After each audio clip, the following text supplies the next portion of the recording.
For more than 4 decades, Vanna White has stood under studio lights as a symbol of calm consistency on American television.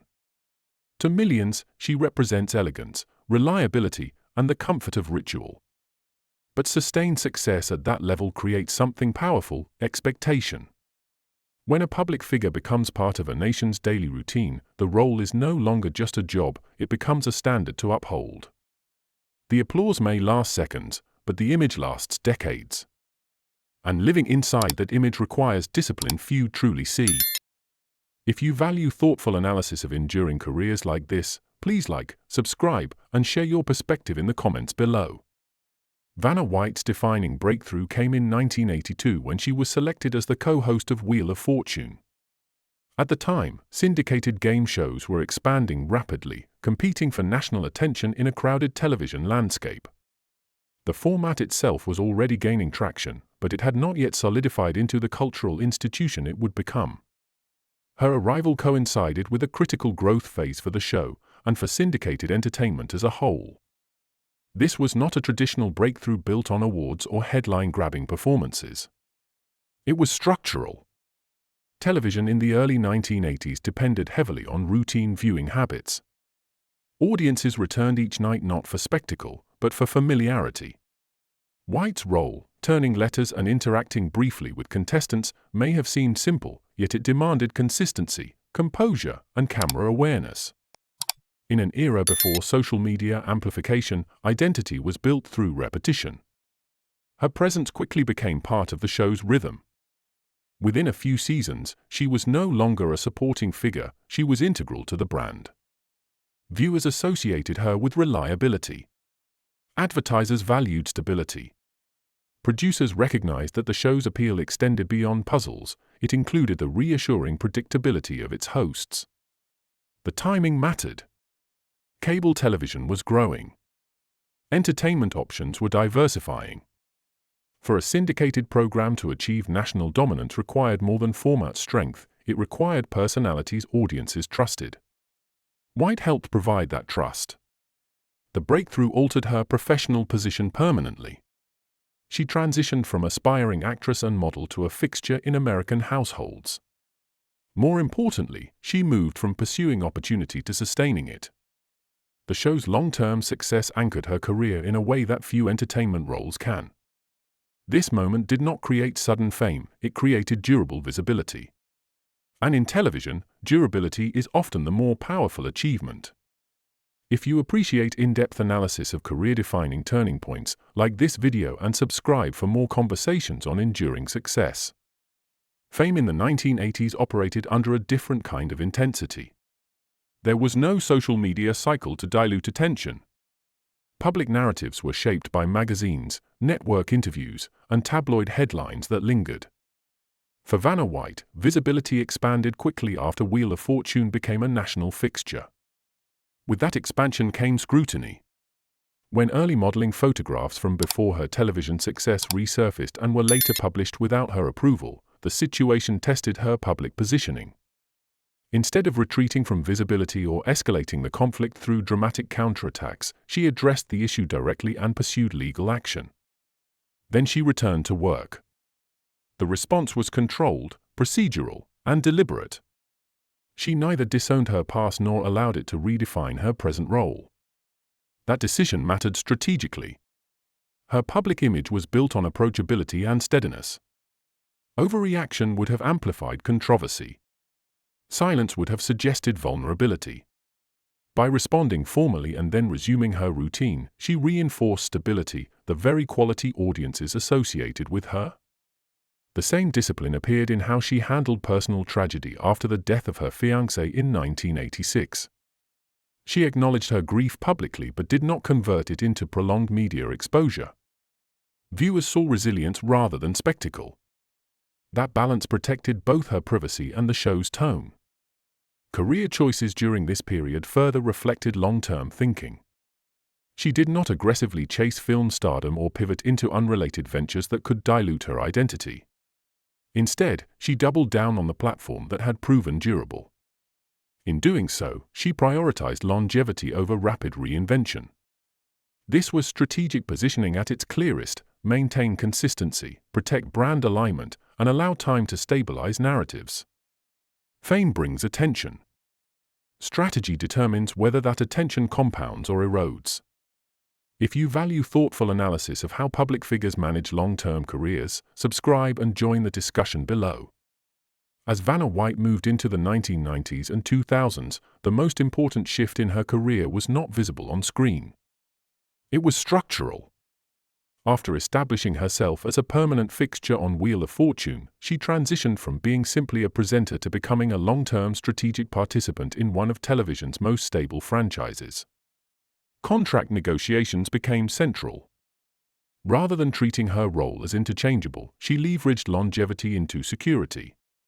Multi-year agreements strengthened her financial position and reinforced her status as an essential component of the program's identity. Stability, once earned, became a negotiating asset. In an industry known for rapid turnover, that form of institutional value is rare. At the same time, she refined her public brand. Instead of pursuing reinvention for its own sake, she aligned new ventures with the persona audiences already trusted. Her interest in crocheting and knitting evolved into the launch of Vanna's Choice, a yarn line that connected authenticity with commerce. It was not a dramatic pivot into unrelated industries, it was an extension of an image grounded in warmth and approachability. The business move reinforced continuity rather than disruption. Her filming structure also reflected mature career control. Recording multiple episodes per day across a limited number of production days gave her both professional presence and personal autonomy. This balance signaled a transition from performing within the system to shaping how she functioned inside it.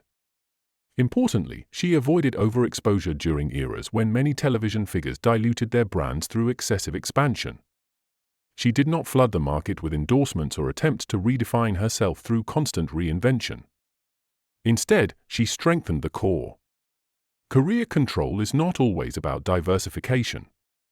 Sometimes it is about disciplined alignment, choosing growth that enhances authority rather than fragments it.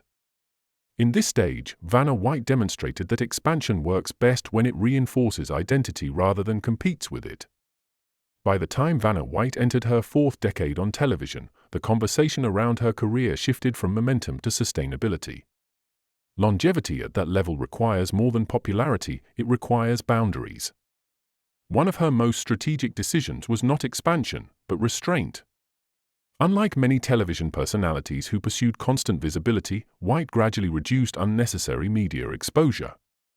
She limited interviews, avoided overextension into unrelated projects, and maintained a measured public presence. This was not withdrawal from relevance, it was selective engagement. By choosing when and how to appear, she preserved both credibility and personal equilibrium. Family also became a clear priority. After becoming a mother in the 1990s, she structured her professional life around a filming schedule that concentrated production into a limited number of days per year. This approach allowed her to remain a prominent national figure while maintaining substantial personal time. It was a rare example of aligning professional success with domestic stability rather than forcing a trade-off between the two. Her long-term relationship with John Donaldson has remained largely private, reflecting a consistent pattern: public acknowledgement without overexposure. She has spoken about contentment and balance, but she has not turned her personal life into a marketing instrument. In an industry that often rewards constant disclosure, discretion itself becomes a strategy. Another significant moment came during the transition period following Pat Sajak's retirement announcement. Rather than reposition herself dramatically or attempt to redefine the show's tone, she emphasized continuity and gratitude. The choice reinforced her role as a stabilizing presence rather than a disruptor. Sustainable fame depends on self-definition. It requires understanding which opportunities to accept and which to decline. In this phase of her life, White demonstrated that enduring visibility does not require perpetual reinvention. It requires clarity of priorities. Maintaining public affection over decades while preserving personal autonomy is not accidental. It is the product of disciplined boundaries and deliberate choices, decisions that protect identity rather than exhaust it. Longevity is the ultimate measure of a public career. Not headlines. Not brief surges of popularity. time. And by that measure, Vanna White's career stands as one of the most durable in modern American television. Her legacy is not built on dramatic reinvention or industry disruption. It rests on consistency. She entered a role during a pivotal moment in syndicated broadcasting and never treated it as temporary. Success, in her case, was not a launchpad to escape stability, it was a platform she refined, protected, and strengthened over decades. The first lesson is about success itself. Opportunity opens doors, but discipline keeps them open. Many figures achieve visibility, far fewer sustain it. White's career illustrates that repetition, reliability, and professional composure can become strategic advantages rather than limitations. The second lesson concerns autonomy. At multiple stages, she chose structure over spectacle. She negotiated long-term security, aligned business ventures with her established identity, and maintained clear boundaries between public performance and private life. Autonomy is not loud, it is controlled. And control allows endurance. The third lesson is sustainability. In an era where fame often accelerates and collapses in equal measure, she paced her visibility. She avoided overexposure, resisted unnecessary reinvention, and prioritized balance. That steady rhythm became her competitive edge. From a balanced analytical perspective, her career may not fit the narrative of dramatic artistic evolution. Instead, it represents mastery within a defined space. There is value in that. Not every legacy must be revolutionary to be meaningful. Some are powerful precisely because they provide continuity. Fame captures attention. Character sustains relevance. If you appreciate thoughtful discussions about enduring careers and professional strategy, please like this video, subscribe for more analysis, and share your perspective in the comments below.